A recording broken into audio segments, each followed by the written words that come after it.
Are you ready to supercharge your wealth and unlock the power of passive income? Welcome to this episode of Dividend Discussion, where we embark on an enriching journey through the realm of dividend investing. Whether you're a seasoned pro or just starting out, this series is a gateway towards invaluable insights and firsthand experiences that will propel you towards financial independence. Join me as we dive deep into the minds of others in the dividend investing space that are eager to share their stories, mistakes, triumphs, and life-changing lessons. In each episode, we unlock the secrets of successful dividend investing, ensuring you can sidestep costly pitfalls and chart your own path towards financial freedom. Sit back, relax, and immerse yourself in this captivating episode of Dividend Discussion. Hello and welcome to another episode of Dividend Discussion here on Dividend Obsession. I'm your humble host, Troy, and today I have the pleasure of speaking with Harris Elliott with the One Penny at a Time podcast. Harris, if you wouldn't mind going ahead and giving the people a little bit of introduction about yourself.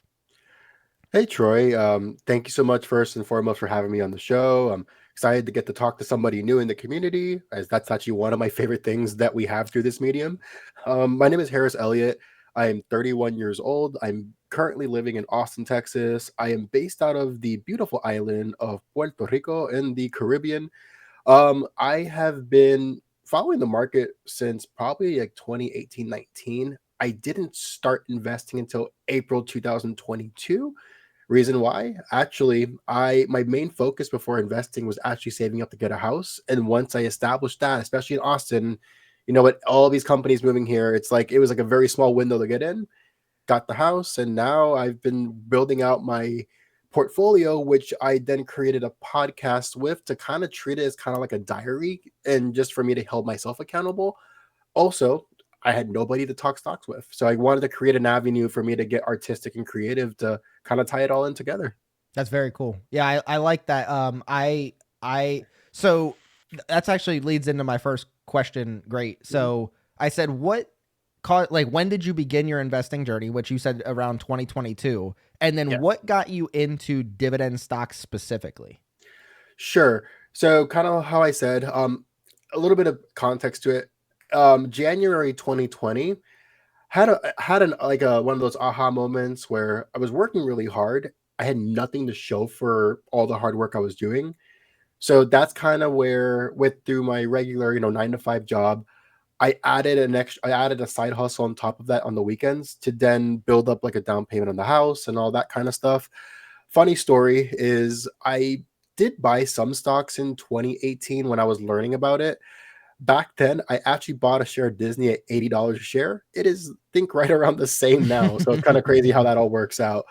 But yeah, I started in April 2022. That was maybe 4 months after we settled into our home, and I felt comfortable to start building up the portfolio.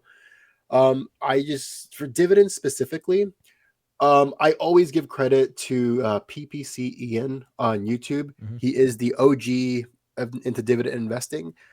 He was the first channel or first content creator in the space that explained it to me like a 5-year-old, and it made sense to me. And that's how at least I got my basis to start learning more about it on my own. Reason why I do dividend investing is I I can't hit the home runs. I'm not here to trying to time doing swing trades or doing short-term trading, day trading. It's not my thing. It is gambling. It's not, it's more of a gambling thing. I mean, if you want to do a very small portion, have fun with it, it's okay to do as long as you know what you're willing to lose. Mhm. But with dividend investing, for me, it was more about just knowing that I'm creating a plan. I have a system in place. You keep the machine well oiled, and you kind of add more layers to the machine. So that's just what makes sense for me. Obviously, there's so many other ways to invest, Mhm. and there's different ways that works for everybody else, and that's perfectly fine as long as it works for you. Obviously, people will say, "Oh, you're young. Dividend investing is for old people, or dividend investing is so slow. Look at this." It's like that's great, right? But this is what works for me. Yeah. That's really important that you were able to identify that, because that I do hear that's actually a question that we have later on is like myths and misconceptions you hear about dividend investing. Mhm. But it's really cool that you were able to like you dove head first into investing once became stable after you bought the house, but you were able to I don't want to say necessarily avoid some of the mistakes and stuff that you find because you were able to find PPC Ian's YouTube channel, but you were able to maybe reduce the window of mistakes and really identify what kind of investor you wanted to be from the get-go, and that probably saved you some time. Yeah, I never did the meme stocks. I never did any of that. I'm just going to be my 30-second bit into crypto, and that's all we'll talk about. My only small bit into crypto, I actually made a 1,200% profit, Wow. and I stopped right there. One of my best friends from Florida, I wasn't following the crypto, and then he sent me a link. Hey, look, Shiba Inu just got listed on Coinbase, and I literally went. I looked at this. Is like, this is just another stupid dog coin. I'm gonna put $100 into this to see if people get hyped on this, and see what happens. And it was $100. I literally was, to me, it was like getting $100 bill setting on fire. Yeah. Whatever, I didn't care. Uh, that 100 turned into 1,200. I sold out of it. That's really, one, congratulations, and two, Yes.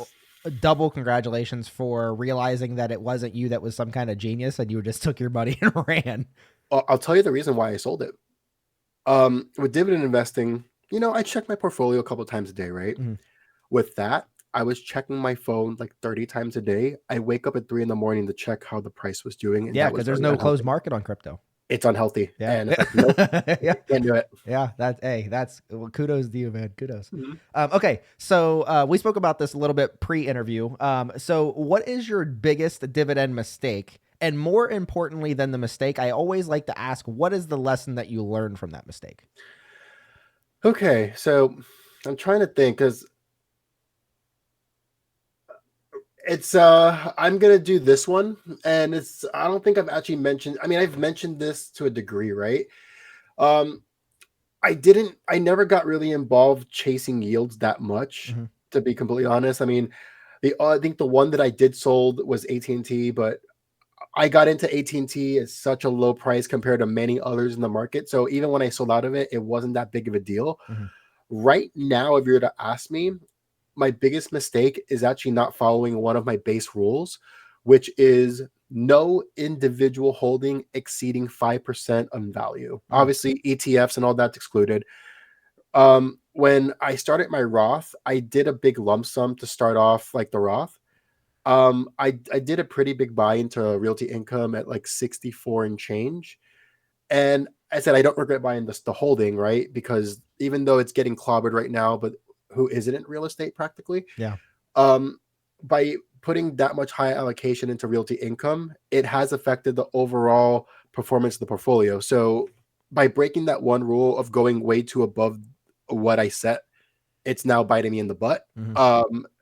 Learning lesson is now, okay, I think Realty Income at one point it was like maybe like 13% of the portfolio. Now it's down to like 8. So I'm working to lower it down. Lesson is that never break your rules of what you set for yourself. Yeah. Yeah, the importance of having rules, and then the importance. I think this is actually a question we get to, is like the importance of having rules is big, but the importance of having rules that you're actually going to follow, because you can set all kinds of rules, but if you're not going to follow them, then they're just wasting time. So it's cool that you realize that. And then for the people that are also listening, when you say that you went from 13% down to 8, that is also not through selling. That is through adding capital to other positions. Correct. Yes. I have not sold. I have not trimmed. I've not sold. This is just me knowing that for right now, even if I bought one share Realty Income right now, it's going to drive my average cost down.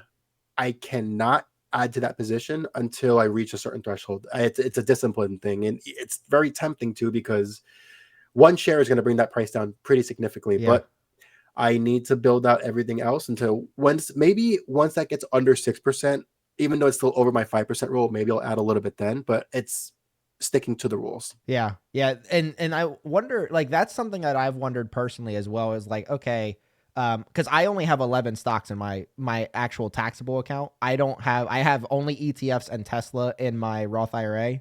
Hmm. So the discipline of the Roth IRA, just kind of like max it out as soon as I can, invest that money, and then just, do it again next year, kind of thing.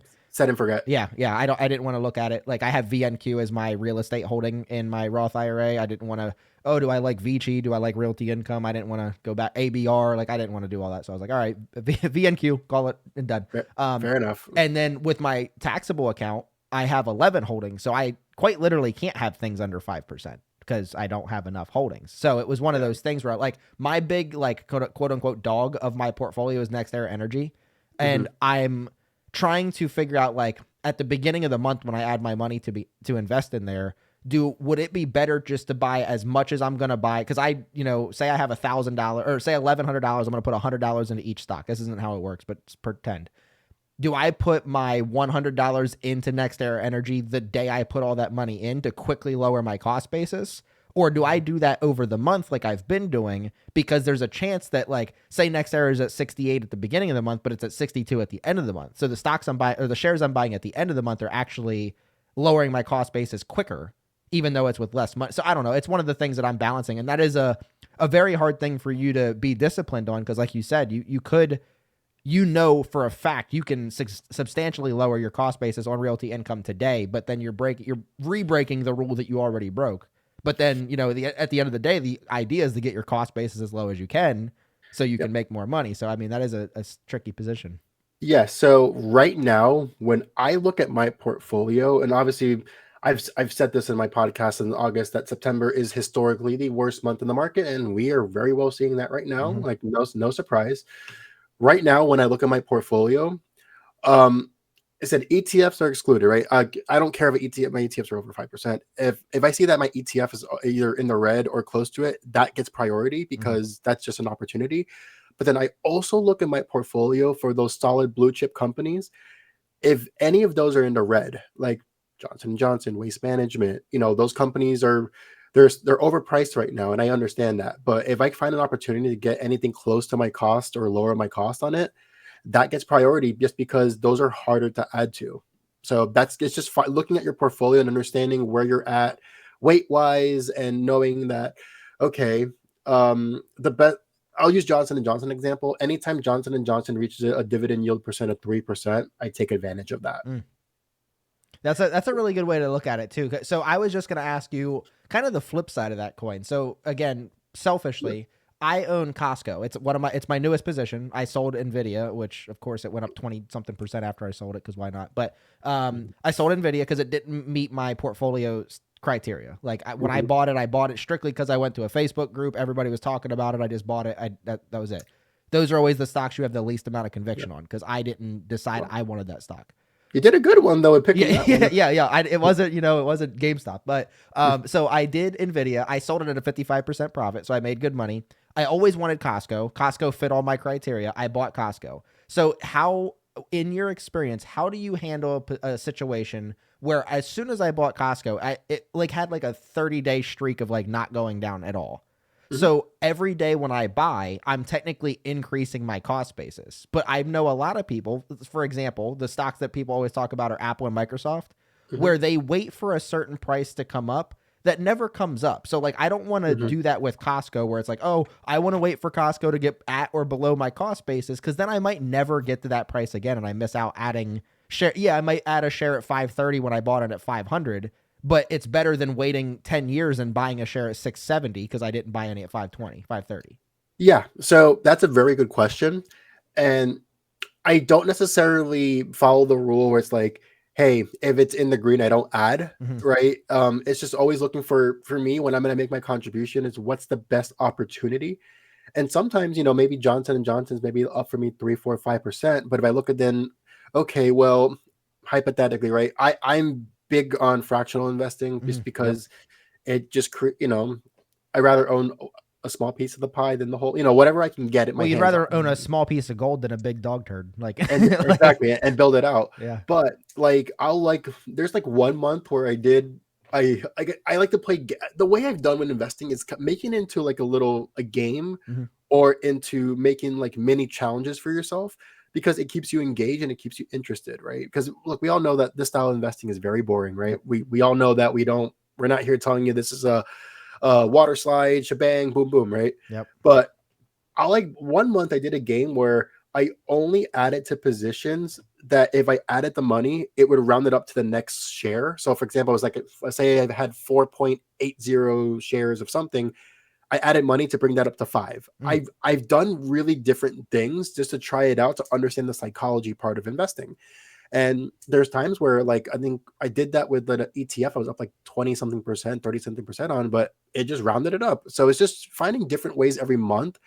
Most of the time though, I do try to find the best opportunity presented in the portfolio and trying to see what I can do, right? And if I see that like Costco, I mean, look, I know a PE ratio is really important. Costco to me is one of those companies that it's does I would not follow the exception in for that just because of how well run of a business they Yeah. are, their They always profit traded at a margin. premium.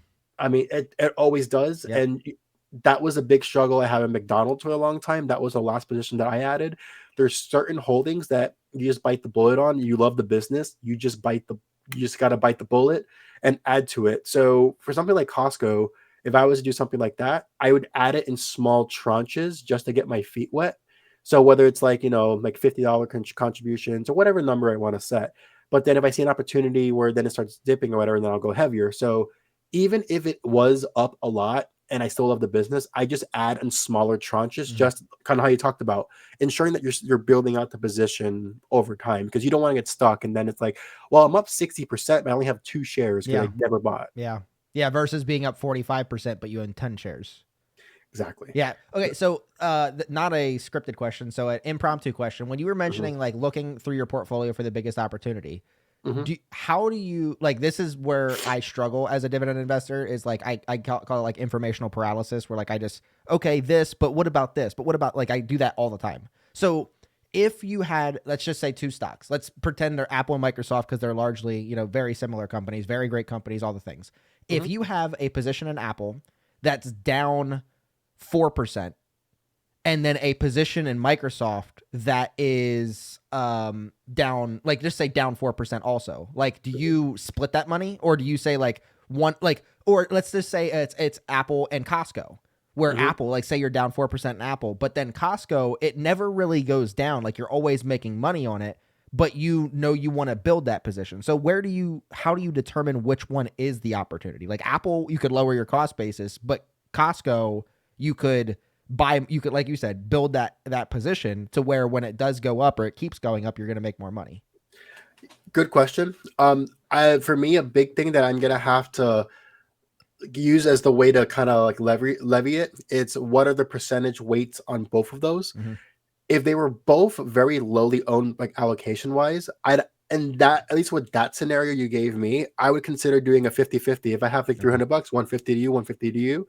Um, like to me in that case, it's just looking at okay, I like both of these. They're both very lowly allocated. I'm gonna use as a hypothetical. In my portfolio, I think it's either the lowest or the second lowest. It's Starbucks in my Mm-hmm. portfolio Yep, I have it. this week it hit in the red for me since it's so lowly allocated in my portfolio. That may be one where I consider. I normally like to, when I do contributions, invest, split the money in between 4 to 6 stocks. I like to give a little bit to everybody. That's just how I've always done it. Yep. But with Starbucks, it's the lowest. Like I'd be willing to put my whole contribution into it because it's so lowly owned, and it's now an opportunity for me to start building that up a little bit more. Yeah. It's really going to depend on a couple factors. Like I use percentage weighting as a big factor into that, but then also I use a lot of dividend yield theory. Have you ever heard of that? I haven't heard of it, but I could probably make a guess of what it is. But go ahead. Sure. One thing I like to do is measure the current dividend yield versus the 5-year average for the stock. And if the current yield is above the 5-year average, that's the way I look for an Okay. opportunity. Yeah, I haven't done that personally, but I've thought about that personally. I just didn't know that's exactly what it was called. I thought it was kind of like the same thing that you were talking about earlier with Johnson and Johnson. Once it hits 3%, that's when you buy. That's a good example. Another stock I like to do that with is it's with Discover Financial Services. Okay. I'm very long on Discover, so that's one where right now I think the current yield is like I think 3.5, 3.6. I haven't checked. I think, but like the 5-year average is like in the twos. So it's just finding opportunity that way. So when you do stuff like that, I'm assuming that approach requires. Does that necessarily require dry powder, like what everybody calls dry powder? Does that require that, or is it just like you observe this whenever you do add money to your portfolio? It's just an observation. I don't necessarily have a dry powder ready. My dry powder is my emergency fund. I don't touch that. It Yeah. is literally for an emergency. Even though right now it's very tempting to throw a lot of Yeah. money in the market right now, I feel that. but no. I just look for opportunities, and that's an example that I've used where a couple months ago, almost everything in my portfolio was in the green. Mhm. But I have a rule: every 2 weeks, make contributions no matter what. I know some people may not agree with that, but it's more about creating the behavior and the responsibility. So making it into habit. So then I just try to look, okay, almost everything's in the green. This yield today on this one is higher than its 5-year average. That's something I'll write it down. Okay, considering this, not this one for this. So it's just I just kind of doing like a process of elimination. And then once I have my process of elimination, then I start looking through, okay, for some of these businesses I have, what are some trends? Is this one heading towards a more negative trend, a more positive trend? It takes a couple hours of work, but I thoroughly enjoy doing it.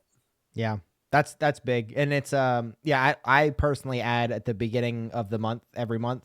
Hmm. And then I just like I said, I think Apple and Microsoft are supposed to be 11% of my portfolio, and then I go down to the next. I think 2 or 3 stocks are supposed to be 10% each. Again, because like I said, I don't have enough stocks Hmm. to do 5% or less.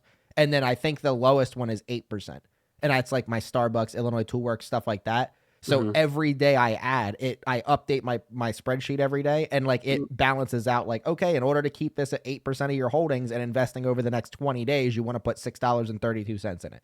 So that's Yep. what I do, and it does, like, to me, any way that you can find to take the emotion out of it and make your decisions more data based, that you'll do better in stocks. Because it, like, I think it was Tuesday of this week, or it might have been Wednesday of this week, everything was green, and then we had the FOMC meeting and everything went red, and then even yesterday or Friday, everything went green in the morning, but then the markets ended down. So I'm just like, there's so much like day-to-day fluctuation, and for us being dividend investors, especially long-term dividend investors, we're not going to remember the 21st of September and what the day did. Like, we're not going to remember. We're going to know that we had 174 shares of Apple. That's what we need to know. It's funny. You said the 21st of September. You already know what's the first thing that came into my mind. The Earth, Wind, and the Earth, Oh, Wind, yeah, and yeah, that's yeah, the yeah. first thing that I just literally, you said that. And I heard that. Yeah, you're welcome. Yeah, there you go. Oh, sorry. Um, But yeah, no. For me, you look at the type of PPC Ian. I'm going to reference him because he's been a great influence to what I do. He's developed his dividend investing phases into like phases. When he was like in his accumulation phase, he called it his thug life phase because he's a really big hip hop head. So that's like his thug life, and like to him, it didn't matter what happened. He's so far out, it's an opportunity. mhm. But now he's closer to freedom. So he goes, now when I do these things, he has a very different approach. So it's just knowing where you're at. Right now, I'm in an accumulation phase. I mean, it's hard to look at, right? I mean, you look at it, it's like, but if you look at it in a 5, 10 year, like, this is my opportunity to add up and it'll make sense one day. Obviously, the longer you go investing, the less likely percent you have of being in the red, Mhm. and your portfolio. It's just that, it's just time does its thing. Yeah, I mean, I've seen portfolios, like some of the people that I've spoken to on this dividend discussion. They've been investing for 30, 40 years, and those are the people that have thousands of percent gain on their positions. And like me and you haven't been investing long enough to have that. Like if I have a position that's up 30%, I'm killing it. I'm like, hey, we're doing something over here. Like I've only been investing since Yep. 2020, so like that's how it works. Troy, I'm going to tell you this. I had the absolute pleasure of interviewing Lanny from the Dividend Diplomats on my podcast. Okay. Um, I'm going to tell you his top two. His Visa position is up 1,500% with 11.5% yield on cost. His Lockheed Martin, it has a 25% yield on cost. He gets his investment back every 4 years. That's yeah. See, that's like, and like that's not even unobtainable for the regular Joe dividend investor. You just have to give it time because like Yep. he didn't start those positions yesterday. All those positions are 11, 12, 13 years, 14 years. Yeah. Yeah, like and eventually, like you said, making your investment back not by capital gains, but by the dividend every 4 years is wild. Hmm. And eventually he'll get it to where it's every 3 years, every 2 years. And then every year he makes his initial investment back. That's where you want to be. Yeah. And like I said, all it took is discipline and time. That's all it is. Like now, I did ask him because like with that much gain to something, I go, do you add to it? He literally goes, I mentally cannot add to those positions. Only the dividend drips, and that is literally all that gets added into that. Mm-hmm. So he And I asked him, would you ever sell it? He goes, he's never even thought about it. He doesn't even know how to answer that. It's just, I've had these for so long. I think his initial Visa investment was like $400 or something like that. Yeah. And you do the math on that. Yeah, so that's like that is something I struggle with as well. Like, for the longest time, AbbVie and ExxonMobil were like my two biggest winners in my portfolio, and like Hmm. at one point, ExxonMobil was up like 60 something% just because oil. But like I do that approach that I mentioned earlier, where I add a little bit every day, no matter if it's up, down, whatever. So like my total return has gone down, but then I'm like, it's kind of what we were talking about earlier, where like, Hmm. would you rather a 30% profit on 1,000 shares of something, or would you rather a 60% profit on 12 shares?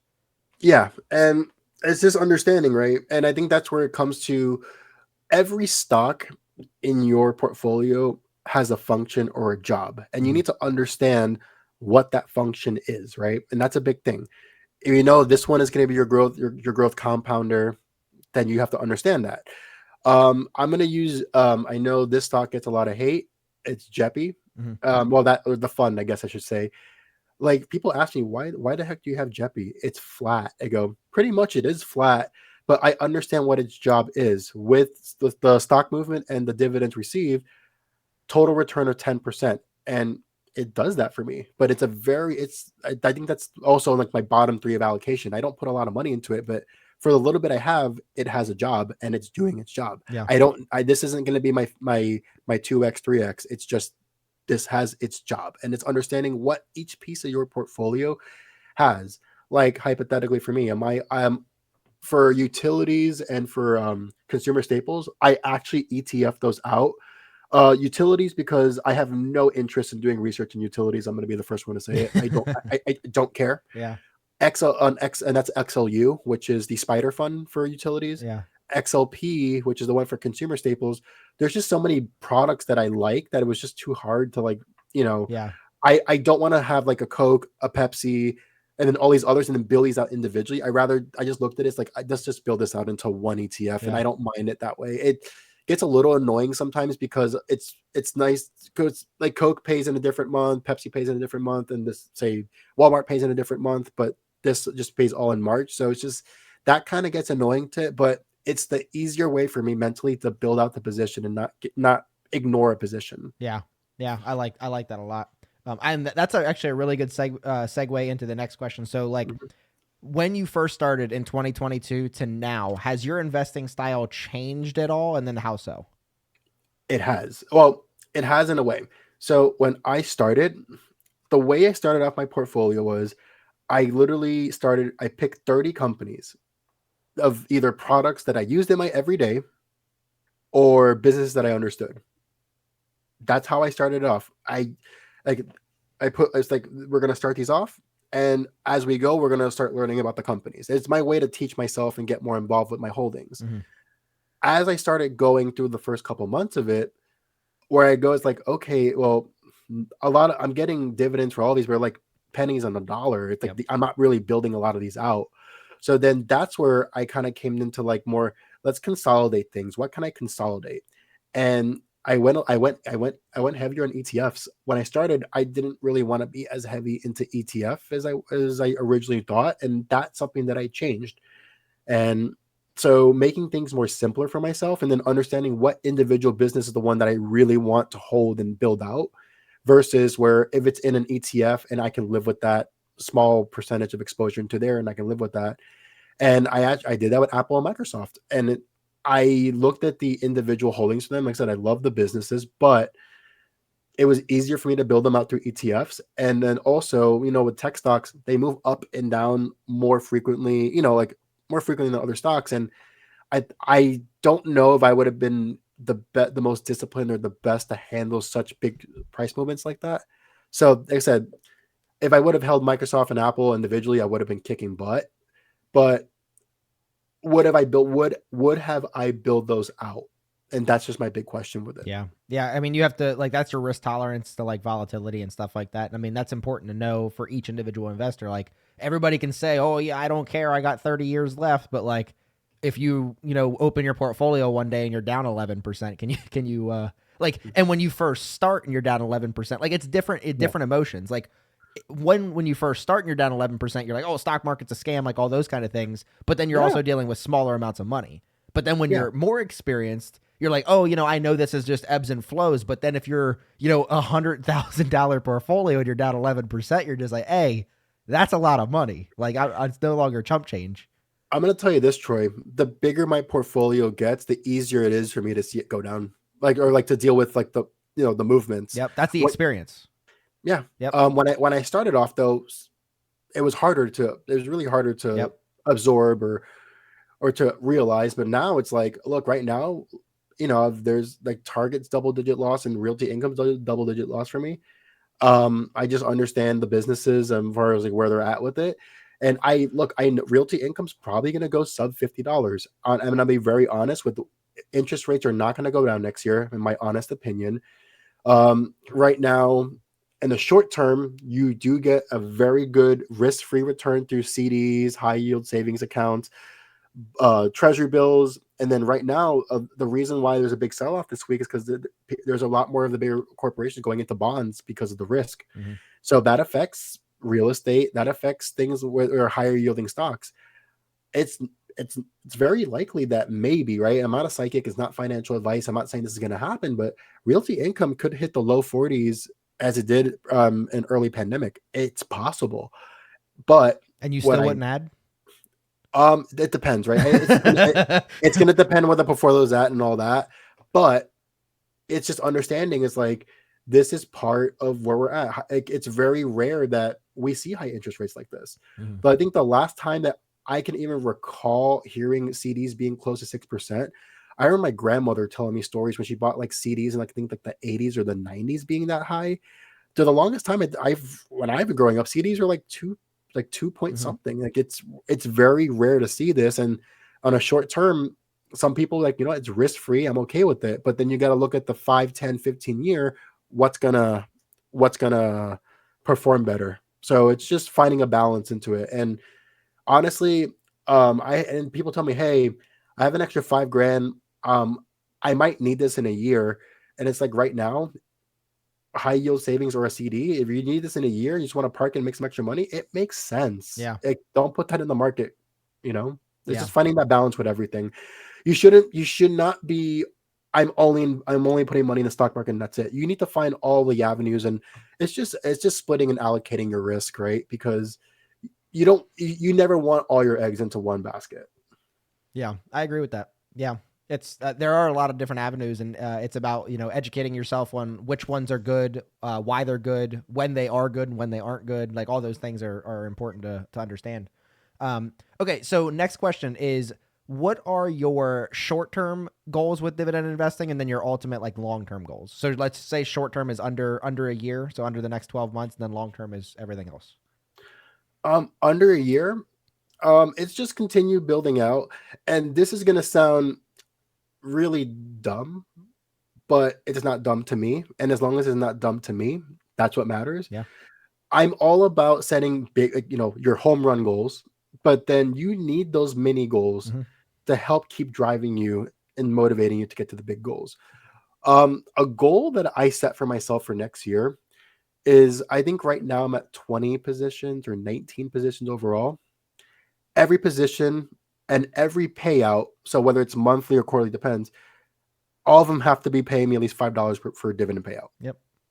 Half of them need to be paying me double digits. It's really, it's nothing special. And people think, wow, that's like such a dumb goal. But you need to make the $5 before you make the $500. You need to make the $1 before you make the $10. You need to make the penny before you make the dollar. Yep. So I've talked about that in other episodes. I've always equated it to like something's very high. If you have a 6 foot ladder with no rungs on it, yeah, it's cool. Like if you could jump that high or something, but like to make a good ladder, you need to have steps every 12 inches. Like that's what makes a ladder good, or 18 inches or however big. So like that's the same thing you're doing with your dividend goal. Like in order to get to the top of that 6 foot ladder, you're setting all these, 12 or 18-inch goals in order to get Mhm. you up there versus trying to jump up to the top of the ladder from the bottom. I'm going to tell you this. I love the way I use the ladder analogy. I'm going to steal that one Yeah, day. there you go. You're welcome. Yeah. Yeah, it's just so like there's setting a goal, and I talked to my cousin about this, not with investing, but just like in life in general, is he'll set like these massive goals. And I'm like, every time, so at the beginning of the year, I have a page or a sheet on my spreadsheet where I set a base case, a good case, and a best case. Mhm. And I just try to, like, obviously those are bigger goals, those are 12-month goals, but like each month I work towards the base case. And then once I check off the base case, I go to the next case. And then after that, I work every year to beat the best case scenario. Yep. And so there's all kinds of different ladders. Like when you look at it, you're like, okay, you got the little step stool. I just need to get something on top of the refrigerator. Then you got your 3-step. I just need to do something around the house. Then you got your 6-foot ladder, your 10-foot ladder. There's all kinds of different ladders that you can use. But the thing in common is there's always a obtainable step, no matter how big the ladder is. And that's very important. Mm-hmm. So there you go. Exactly. Yeah, go ahead and Yep. do that. Okay, so then your long-term goals, what do you have those? What's your 10-foot ladder? So my 10-foot ladder, I'm gonna be honest. I'm actually not one. I'm not one for the fire movement. Okay. I actually like to work. I like what I do. If I just took about a week and a half off for vacation. I just got back. This week I got back to work. It was nice. Look, it was nice. I feel rested. I got to do a lot of things, but it got to the point where it's like I need to just be doing Yeah, something yeah, again. yeah. But for me, it's more. It's not necessarily having my dividends pay for all my bills, but more in the sense of like, does it? If I wanted to take a European vacation, hey, do you want to take that out of the dividend fund? Like do the dividends receive? Okay, we're just not going to drip it this month or not invest it and just use this for fun. It's just creating more options to improve life quality. And what I say by that is a big thing that I live for is finding that balance of investing and having fun. Look, we want to be able to invest as much as we can, build that as quickly as possible, but you can't forget to enjoy the journey. Mm-hmm. A quote I always love to use is, "We all know our birth date, we do not know our death date." Yeah. And you see people who work hard for 30 years or whatever it is, they retire, they get sick, they die the next year. Mm-hmm. It's just finding that happy medium of being able to do both. Yeah. Yeah. And I mean, I do have the goal to retire off the dividends, but it's not a retire and do nothing. It's a retire and be like basically work optional to the point where I don't need to work. Like when I interview for a job that I just really want to do, I don't even ask how much it makes. Like that's irrelevant to me. Like I can already support myself. And if I want to be, I give them this example. If I want to be a personal trainer at a big box gym and train, very young, like younger people that are just starting their journey, or really like the older crowd that are, just trying to, preserve their body as much as they can. Like I can do that. And I don't care if I can work 10 to 2 every day, or I can work Monday, Tuesday, Wednesday, every like 10 to 2, like it doesn't matter. I have that flexibility. That's kind of what I'm working towards. I think buying your time is the most important part with this. And Yeah. like you said, like it's just more having the options like, do I want to do this or do I want to do something else? You have the option Yeah. to. I think that's the big important part with dividends. I guess for me in my situation, I love the career I'm in and I love what I do. And I actually see myself doing this, at least, and being in my same industry for the rest of my working career. To be Yeah. honest, I'm to that point. It's just more than creating opportunities. Like, oh, we need to do home renovations. Like, instead of pulling our savings, hey, we can just pull it out of this. Like, it's just Yeah. creating another avenue to like supplement your life, and that's just the way how I've looked at it as. It's like for me, it's like whoever, hey, people who can stop working in their 30s, do whatever they want. Good to them. God bless them. But that's not what I want to do. Yeah. That's important. That's important that you identified that too. Cause like, and I think I gave this example in the last interview I did, is like, say my goal is to make $80,000 a year in dividend income. That'll cover all my expenses plus some. Like I try to keep my expenses pretty low. Worst case scenario, like say I only make 40,000 in dividends, I could definitely do what you're doing, where I could find a job that I don't necessarily need all the money. It's something I enjoy doing and could do for an extended period of time. And that's basically like having, to some people, that's another full-time job salary. So like that's basically working 2 full-time jobs, but I'm only working 1. Yeah, and then it just depends on where you're at in life. It's going to get to the point, if you have a mortgage, it's either going to be close to paying off or paid off, or you have no other debt. And it's like, look, our expenses are really low. So it's just then trying to, when you get to that point, it's then realizing, okay, maybe we have a 2 to 3 year plan where we save 60, 70, maybe 80% of our income to speed up the process, to then have the option if we want to go free, just to do something else. Or, you know what? I still like what I'm doing. I'm still going to just compound this, quickly and put more money in just to speed up the process even more. And for the day I just need to use it, then it's just ready to go. Mhm. And, I think for me, once I get into my 40s, which we still got a long way to go, and let's keep it that way. But then it gets to the point where maybe you analyze things on a year to year basis, see where you're at, and it's just kind of doing a check in with yourself. Yeah. Yeah, I like that. I do. So I thought about this morning because I'm working on my next video that'll come out in October. Mhm. And October is my birth month, so I will be turning 29. Do you like? Are you? I don't know. Maybe this is just me. Like, I'm not Mhm. necessarily. I've never cared for birthdays. Like, it's just whatever. I just lived an extra 365 days. But like, Mhm. every time it's my birthday, I always have like this question, and I don't know if it's like something wrong with me or whatever. But like, I always question like, am I doing enough? Am I far enough? Like, do you ever have that, or like, what do you like? What do you think about that? I did a couple of years ago. When I was like, I think from like probably 26 to 30 is where I had a lot of those thought process. Now I don't think about it as much because when I thought about it in that 4 year gap, I made the changes I needed to do to get to my goal. Okay. Right now, do I wish my portfolio was bigger? Yes, but it's not everything, man. Like right now, I'm very blessed to have a beautiful wife. I have an amazing home. I have an amazing career, and it's just being grateful for what you have and stop thinking about what ifs. Yeah, that's cool. Cause yeah, like I think I did it last year too, and like literally, and I don't even talk about it to like get a oh you're doing great for your age. Like I don't do it for that. It's just quite literally like I feel like I've been ahead of most people my age because you do have those outliers that are 18 they started investing and like great for you like you're already way ahead. I wish. I mean, Yeah, that's that yeah. I wish that was me, Yeah, right? me too. Yes. I like that's the only thing like you always want to go back and make it sooner, but like I still hear from a lot of people that like with my plan and all my like the amount I do have in my accounts and stuff like that, and the decision I made, they're like, "Oh, you're so far ahead." But like I always wonder, okay, I'm so far ahead for a 28-year-old, but maybe I'm just far ahead for a 29-year-old. Maybe I'm a little ahead for a 30-year-old. Does that make sense? Like I wonder like is there eventually a point where somebody that is in my age range is actually making progress that I'm not? I'm gonna give you a recommendation here. Have you ever read The Psychology of Money by Morgan Housel? No, I've seen everybody recommend that though. Read chapter 3. Okay. And chapter 3 is about comparing yourself to others. Yeah. So that chapter to me was very impactful with my thought process into things. Honestly, it's a very easy book to read. The best part about it is you don't have to read it in order. Think of it as like anecdotes. You can kind of skip 2 chapters and read it out of order, and it's still the same. Okay. There's a big chapter there about like when doing comparisons.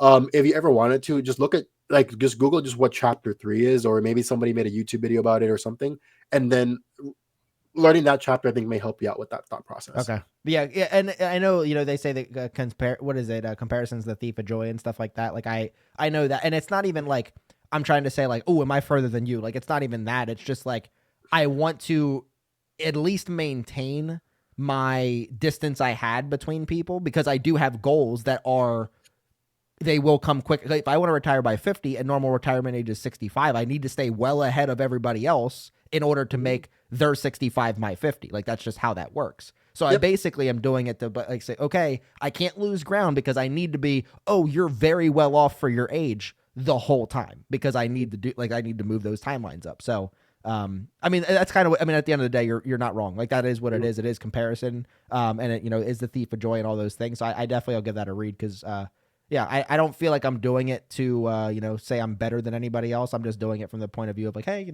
I know my goals are more ambitious than everybody else, so I need to have Well, yeah, it's not even about like comparing to I'm like maybe like being belittling or being better. It's more about this person is so much ahead than I am, and they're 25. yeah, It's just using it against you. yeah, When you're doing comparison, man, just compare yourself. Not everybody has the same story.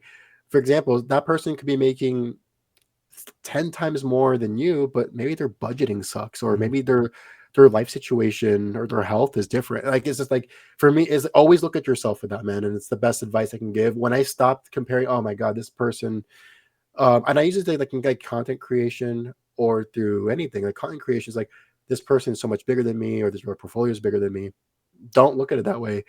Look, obviously use it for inspiration, right? Like, oh, I aspired to get to that at one point in my life, but never compare. You then it's like, okay, what can I do to keep building or consistency and getting to get to that point to one day. Yeah, I like that. That's cool. So yes, you said chapter 3, psychology of money.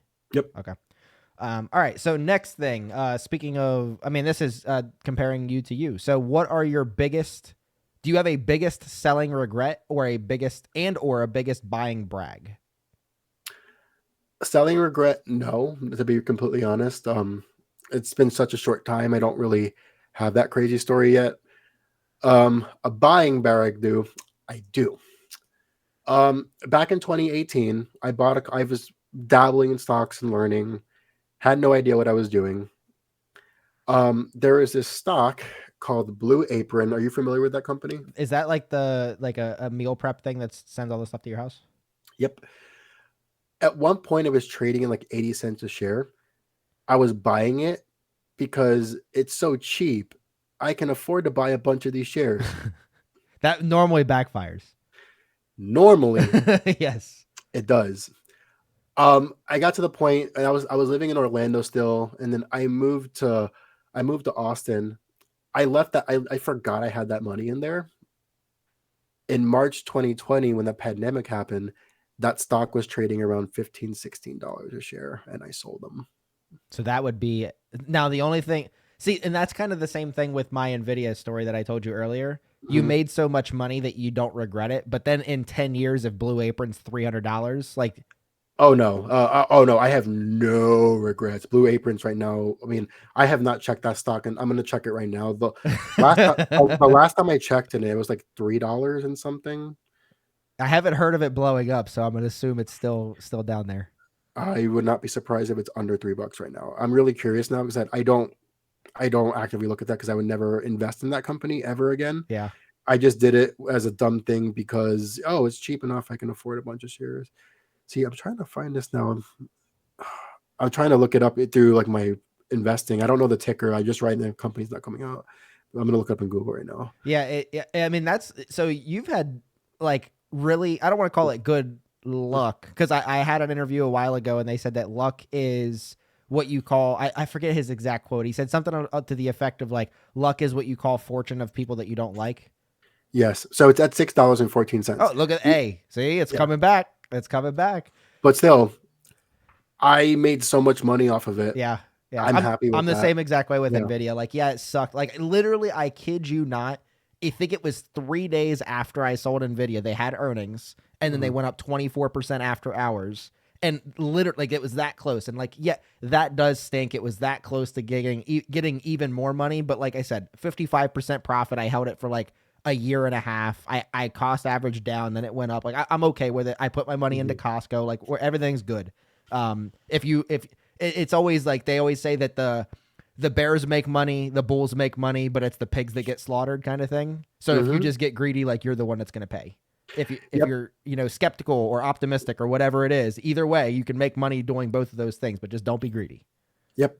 So okay, so next question: do you have any dividend milestones or achievements that you've recently got or that you're getting close to? And then, like, what role? Because we both acknowledge that dividend investing is a a long game. What role do those achievements or milestones play in keeping you motivated? So one that I'm going to use, and I said it's still so new in the portfolio, and like I said, to most people, these be dumb, but for myself, it's an achievement. If I look on the dividends I received for the year, I drip over more than one share of SCHD a year now. Mm-hmm. I said not per payout, but like if you look at like all four months and you add them up, it's like it's dripping over that small milestone. And it's not the same with like I wish it's like every payout it drips a whole share, but said you have to start with those to build that up. Yeah. So to me, it's pretty cool to see. For me, it's more like a pat on the shoulder. Let's just keep going. I don't necessarily use that as like, oh my god, now I'm drawing more. But it's like more like, hey, it's by discipline, just by doing what I'm doing, we got to this point already. So it's like cool. And I think that's the one baby milestone that I've hit. That is also the first stock or holding that I have that has paid me a double digit payout. So that was Mm-hmm. also pretty cool to hit. Yep. So that's just kind of what I'm starting off with and building that out. I think after SCHD, Vici is the one I get the most in per payout, which is like I think like $6.50 something. That's 20, not 20, maybe like 20, 15, 20% of the current shareholding. As far as like if I was to do the breakdown of that, we're getting it. It'll get. I mean, Vici to me is really easy to build out to get a drip on it. I just don't want to go all in into one holding just to say I get the drip. To me, it's not like I just do my normal contributions, and when they hit, they hit. I'm not building this out. It's like I'm gonna build this out till this pays me $30 in dividend. It's unhealthy to do that because you're creating more risk for yourself being overexposed into something. Yeah. Unless you have a portfolio that's six figures and then you can do that because you can do that into one holding. It's like this is not even 2% of my portfolio. It just depends where you're at. Yeah, I like that. I like that you. That's the cool thing about dividend investing, and specifically if like I always mention like the importance of tracking your stuff, is because there's so many little things that you can literally nitpick to like make progress on. Whether I know a lot of people that really focus, me included, focus on that projected annual dividend income and like how every purchase you make bumps that number up. So you just keep trying to move that because like at the end of the day, you're not going to make that much this year, but that's what you're projected to make in the next 12 months. So you just keep, look, I'm about to hit, $800, $900 in that. And you just keep moving it. And then like you can even break that down into like, what does that mean per month or per day? Or some people do like per working hour and stuff like that. Yeah. Stuff like that, your cost basis of each position, trying to get that lower and all that stuff. I think the next thing baby milestone I'll hit is when I get $1 a day in dividends. I'm pretty close to that right now. I think I'm like at 90 cents. So that'll be the next cool little baby milestone. Yeah. And it's not like, you go out and have a bunch of drinks or throw a party about it, but it's just cool. Like, because it's not a couple weeks game or a month game. It's decades game. It's dividend investing. So you need to set, like we talked about the ladder earlier, like you need to set those milestones where it's just like, cool, this is doing something. I can see it. It's funny. I actually would throw a party for that. For hitting $1 a day. Yeah. I mean, it's to me, it's like, you know what, I'm $1 a day for just chilling. Like I actually would throw that. And I've always said this on Twitter. When I'm on Twitter, I see somebody posted they got their first 5-cent dividend, 10-cent dividend. I always joke around saying that I'm going to get you go-go dancers, a pinata, explosions, because you have to. It's very easy on Twitter to get dismotivated by looking at where other people may be. Like, oh, I'm getting $500 in one holding, or unfortunately, people are making fun of somebody early on in their journey, and it's like, I'm going to get that pinata for you for your first 1-cent dividend. I don't care. Let's get the pinata for you. Yeah. And that'd be cool. Yeah, if you're ever making like hella money from your day job, especially since you don't want to, retire early or anything, hella money from your day job, you're making 60 grand a year in dividend income. That'd be a cool thing you just do, kind of like a Mr. Beast thing where like you see that person post on Twitter that they just got this. You're like, I'm going to DM me your address. I'm going to send you something for that milestone or something. That'd be pretty cool. Yeah. That's something. Yeah. And it's, so like, I keep track of, all that stuff. I think it's so important. The thing I just mentioned, I think it was in my August dividend recap that I posted at the beginning of this month, beginning of September for people watching. I posted that I finally hit $1,000 in dividends from my taxable account, like career wise, which is, since 2020. And that's really cool. But the thing that I'm able to look at from that is it took me, I think it was 923 days to get my first $500. And it took me like 213 days to get my next $500. So just drawing that out, you're just like, I'm going to get my next $500 even quicker than I got my last $500. And it happens, whether it's a 1 penny, you're going to get your next penny way quicker than you got your first penny. And everything's like that. So it's like a snowball in dividend investing isn't just, oh, I made $50 this quarter, I made $60 next quarter. It does that too, but literally everything compounds. Yeah. Which is cool. When you have a portfolio worth of 20 stocks and everything's compounding, not only with itself, so Costco is compounding with Costco, but Costco is also compounding with Apple and Visa and Starbucks and all the other ones too. Yep. I got to ask you that. Actually, I have a question for you. And there's always a big topic that happens. Do you drip or do you not drip? I drip. I drip into each one. Like I said, I have my little tracker at the bottom that tells me like my goal allocations. So what I do if I know like not this past week, but the week before, I got paid by like 4 of my holdings. It was just a busy week. So I actually have to go in there and update my share count and cost, my total amount invested in those before I invest for the day, because it'll take away money that I was supposed to use my capital to invest in that stock because it invested in itself. Gotcha. Right now, I'm gonna leave drip on until every holding hits $5 per payout. And the only reason why I said it like that way is because through the platform I use, the minimum is $5 to invest. Oh, okay. So it's just easier for me to drip it right now because then it'll just automatically do it. Or if I was to take off the drip now, say I got $3.50 from one, I need to add $1.50 to mine to supplement that to put it in. Once everything's at $5, then I would feel better than manually allocating because then I'd be like, then I'll start looking for, okay, I got the dividend from this. It's a better opportunity for this. It's just a preference thing, right? Yeah. Everybody's different with it. Yeah, it to me it's just one of those like I said, I overthink things. So the Hmm. amount of things that I can because to me, if I own a stock and now for like the example I was giving earlier, I think that a stock like I own Illinois Toolworks. Illinois Hmm. Toolworks isn't going to explode. It's outperforming the market. It's paid a dividend for over 60 years. Over 6% dividend increase every year. All Hmm. those things. But I wouldn't put Illinois Toolworks and Apple on the same playing field. Like, Nope. so that's what I was going back to with like that opportunity is Hmm. just because they both might be down 4%. I would think that Apple has way more of an opportunity to make me way more money than an Illinois Toolworks would. So like, it's one of those things where, so I Yeah. constantly like every time I answer a question, like four more questions pop in my head. So if I can, if I can keep a drip on and be like, yeah, whatever, that $13 I got from whoever, I'm putting that back in and I'll also invest extra money.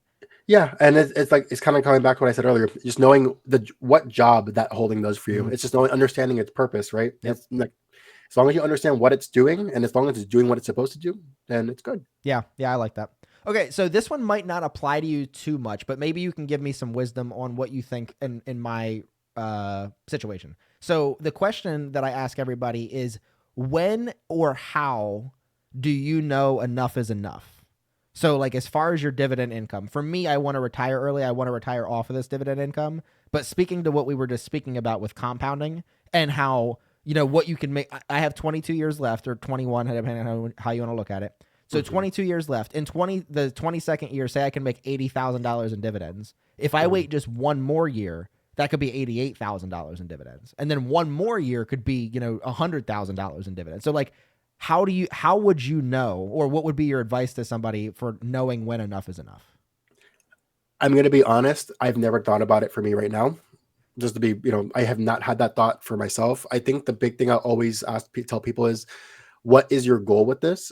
And for me, right now, if you're to ask me this, it's just to supplement things in life. So whether that's a big house project or a nice vacation or whatever it is, I don't have to touch my 9 to 5 capital to do that. I have something on the side, and it's like, you know what? We can just use the fun. We can use this to fund this and have fun. So right now, if you were to ask me today, if I got like 20 grand in dividends a year, I'd be happy with that. But that's obviously not the goal. Mm-hmm. But it depends on what phase you are in life. And that's just the way how I can answer it. Because I've never really thought about the 50, 60, 70,000 situation, to be completely honest. You wouldn't be Um, mad at no, it. no, of course. But I think I did a podcast episode describing what's my retirement number, and I just did like a hypothetical scenario of like, I just did, it's all hypothetical. If I had a portfolio of like a mil, 2 mil, I'd be cool with that. I think that would be happy, but it just really depends on where you're at in life. Because once I'm older, do I stay in Austin that's very expensive, or do I move somewhere where it's way cheaper to live and I just eliminate costs? It just depends. Yeah. Yeah, I mean it is a big factor. And like some of the people that do have the same goals I did, they also struggle with that. Just because like it's hard to do the forecasting numbers for 20, 30 years cuz like, that's not how things actually work. Really I think I interviewed somebody and I think they said that they don't like to forecast more than like 3 to 5 years out just because, so many things change. 5 years. Yeah. I follow a 5 year. Yeah, because like at the end, like if I'm like, okay, my portfolio yield is 1.81%, the dividend growth rate's 11%, I'm adding this much money. Well, one, you're probably going to be adding more money as you make more money and you pay things off, like you were saying with the mortgage. And Mhm. two, is your dividend growth rate going to be 10% through your whole portfolio forever? Is it always going to pay 1.8% yield? Like all these things. So like when you start forecasting, that's where numbers, like I have a bunch of calculators and stuff, Mhm. numbers will get wild 30 years from now, but like how much of that is like it's really hard to predict that. So Yeah. I don't know, that's the thing that is hard. Like you have to do 5 year increments, but I have 22 years to go. So I'm like, okay, do I reevaluate every 5 years and try to say like, okay, here's where my projections were, here's where I actually am, and then re-input new numbers, or how's that work? So Yeah. okay, so we're getting low on questions here, but one I have for you is: do you have any specific criteria that you use when selecting your dividend stocks? Number one rule is, do I use the product in everyday life? Okay. That's my number one rule. I know it's kind of dumb, but um, it's hard for me to invest in something that I don't own or I don't own. Real estate is kind of an exception, but it depends. Like for example, Vici, I don't own anything in Vegas, but for me, I went to Vegas and that experience alone made me want to invest in it. Mm-hmm. But most of my individual holdings, it's products I use every day. Now, that doesn't necessarily mean that every product you use is a winner as far as like that. I'm going to give you the best example I always like to use, Vans Corp, VFC. I have so many hats, backpacks, shorts, shirts, shoes, you name it. I'm a big supporter. I'm a big customer. The investment's horrible.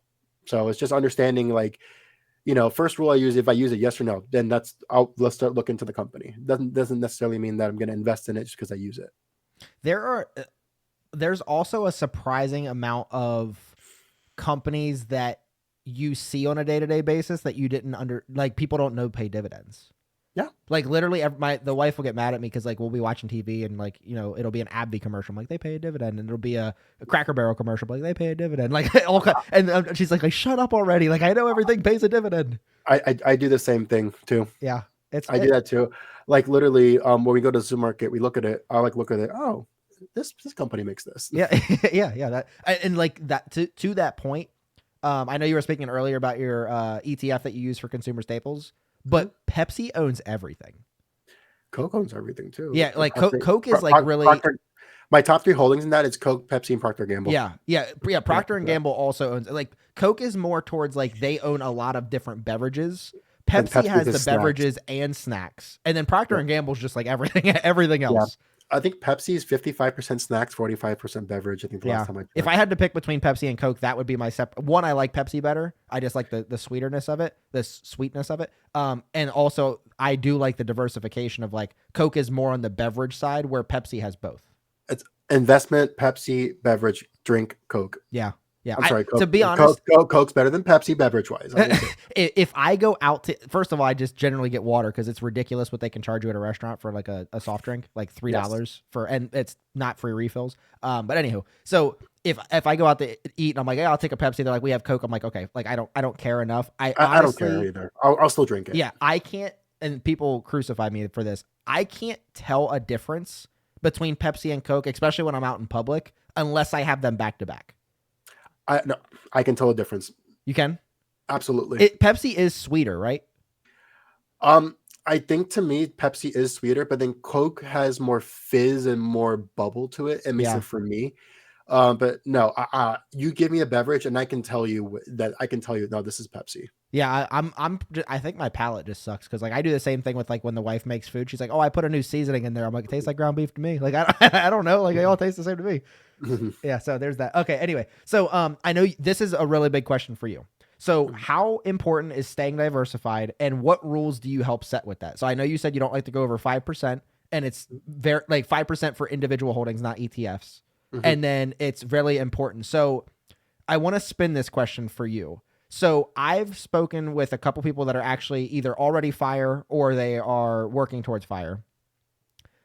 One suggestion I've given them, like as just like a thing to think about, is once you get closer to retirement, where the income from your portfolio matters more than the actual performance of your portfolio, I suggested switching a diversification from percentage of holding in each stock to diversifying how much of a percentage of your income comes from each stock. What do you think about that? I 100% agree with that because with that, like hypothetically right now, if I look, SCHD pays a very big percentage of my portfolio. And like, if you look at the actual, what breaks down on the dividend, like my patty, right? Yeah. That is very important because when you're in that stage of your life where you depend on the income now, you can't afford a cut. Yeah. Well, yeah, have you ever had a cut? So I did have a cut with Intel when I did own it. However, I did sell Intel on a double digit gain just because, and the only reason why I sold out of it was SCHG had enough semiconductor exposure where I was happy with it, and I was like fine with it. Yeah. I mean, Intel's ever since the cut, stock price has done pretty good, to be Yeah. honest. It's up. I think it's up like 40 something percent right now. If I'm not mistaken, but that was a cut. I sold out of VFC way like 2 months before the They cut, just announced one, right? no, they VFC cut early this year. Okay. I sold 2 months before the cut because I started looking at the cash flows and the payout ratios and their sales, and I kind of saw that the cut was on the writing, so I sold out of that and on a very small gain. It was a very tiny position in the portfolio, and then they cut 2 months later. But I sold WP Carey before. was the one I was thinking about. They just announced a dividend cut. They haven't officially announced the dividend cut. However, they did announce that they're going to spin off their office REIT portion of the portfolio. Yeah. So a cut is probably likely going to happen. It's just not been announced. But when they do a spinoff like that, it's probably going to happen. Are they a king? No. Okay, so that's one of my tips that I always give for like newer people is I started with the Dividend Kings and Aristocrats list. I tell people all the time not to blindly invest in that list just because it's a prestigious list. For example, I think I don't know if it's a king or just a high paying aristocrat. Tootsie Roll stays on the Dividend Kings list. Tootsie Roll has not only underperformed the S&P 500 over the past 10 years, it's actually lost you money. Yeah. AT&T's if you were to invest $10,000 into AT&T, T-Mobile, and Verizon in 2010, look at I don't know the numbers off the top of my head. I know that I think total, and this is just a guesstimate, right? I think total return, I think AT&T and Verizon were like under 20% total return for a decade. Yeah, for 10 years. So 2% a year. T-Mobile was like, I think like 500-600%. Yeah. T-Mobile didn't pay a dividend. They just announced that they're probably going to start paying dividends. So they're going to go down the tubes? I don't necessarily. I mean, I don't know, right? But I mean, they've grown their network really fast. But after investing in a little bit of time of AT&T, the only reason why I invested in AT&T is because I use the product every day. Yeah. I just understood that those businesses are so debt intensive that it's just harder to do. Well, yeah, I was explaining that to somebody earlier. Like the problem with AT&T is their debt, and I don't necessarily love their management, but like AT&T with the debt, you have to figure. It seems like every year, every other year, they're coming out with a new G, right? It's 5G, 6G, whatever it's going to be. Very expensive. That's very expensive. They have to go upgrade all those towers to the new system, and they're doing that basically. I used to play a lot of Call of Duty. And Call of Duty does the same thing where every year, or every 2 years, every year they come out with a new game, but they had 3 studios producing one game each year. So it was on a 3-year life cycle. So as soon as they're done with one game, they're already working on the next game with that studio for 3 years from now. AT&T, very similar. Whereas as soon as they come out with 5G, they're already working on 6G technology. And then once they get that out and they release it, they have to upgrade all these towers. They constantly have to keep funneling money into this thing. And it's not like... They're still making money, but they're also still increasing debt. So it's almost like a wash every time. Yeah. Yep. I rather with AT&T and Verizon not raise their dividend and just focus on paying down debt. Yeah. Yeah. But then, some of these companies, especially once you get on these prestigious lists, the kings and aristocrats, they fall in this trap where now this is what we're known for. We're known for paying a dividend for a long, like Tootsie Roll. Like, why are they they've been paying a dividend for like 50 something years in a row, but their performance sucks. Like, can you innovate and not pay us a dividend instead of increasing by a fraction of a fraction of a fraction of a penny every year just to say you're still on this list? Like, can we do something else? Yeah, no, absolutely. And then Troy, something that you wanted to do, because I know we talked about this earlier. I know we talked about who would I want to see in this podcast? Yes. I want to highly recommend Tom, the savings captain. One of my favorite people I get to talk to. 30 years in the financial experience. Financial experience. If you, with you and your Twitter or your X Magic, if you could reach out to him and either have him reach out to me or however we can get that set up. I love the idea of reaching out to people that are in the space, and especially if you already have that network and that connection, and seeing if we can get them on. Because, like you said, it's the expertise and the knowledge that they can then bring to the channel and have them on, and that's the goal of the series. So, okay, so we spoke a little bit on the misconceptions and myths of dividend investing as far as yield, and it's an old person's game and all those things. Are there any other ones that you want to touch on there, or are we okay to go to the next question? Nope, I'm good with those. Okay. Okay. So last question for you. Someone watching the channel today has decided that they are going to get started with investing, and they decided that they're going to do specifically dividend investing. So you can't say just get started, and you can't say just, do dividend investing. What would be your tips for someone just starting out today, or, technically Monday? Start off with an ETF. My rule is I get to people who don't understand a lot of things. I like to do two ETFs, one that tracks the market, one that's a dividend. You pick one individual stock of a company that you're interested in, whether it pays a dividend or not, so you can start learning about a business. Start off at 3, and then when you do an allocation spread, I would make sure that 95% of your initial is going to those ETFs, and then have 5% into an individual. Minimize the risk, buy a little bit of everything until you get comfortable with it, and then have that one company that you're studying and trying to learn and using that as the basis to build off for the future. That is always my number one tip to anybody who wants to start learning. Okay, so that would look like VOO, SCHD, and Tesla, something like that, or Apple, or whatever it might be, and you do 95% between VOO and SCHD, however you want to split that up, preferably more. So if it were me following your strategy, I'd probably do like 50% VOO, 45% SCHD, or maybe even less, and then 60% and whatever. 60 and 35, and then 5% Apple or whatever your other one is. I think for the ETF split, it just depends on how old you are. Yeah. Because if you're younger, I would even go a little bit higher into VOO. Yeah. Because you have the time, you have the magic of time. I've always tell people that if you're going to do an individual stock, the first thing to always look for, even though it's more cyclical, is who do you bank with? Do you trust your money when you put your checking account, your paycheck into them?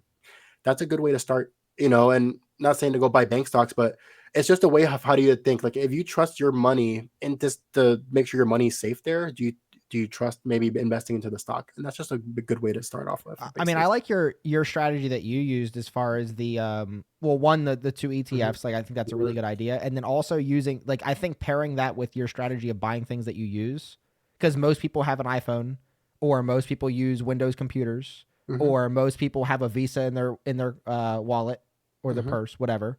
Those are all, like, all those pay dividends. They're all great companies, and like you use that. Like, how many? If you use your wallet right now, like I've every wallet I've ever seen with any credit card, I almost always see Visa or MasterCard. Yep. Almost always.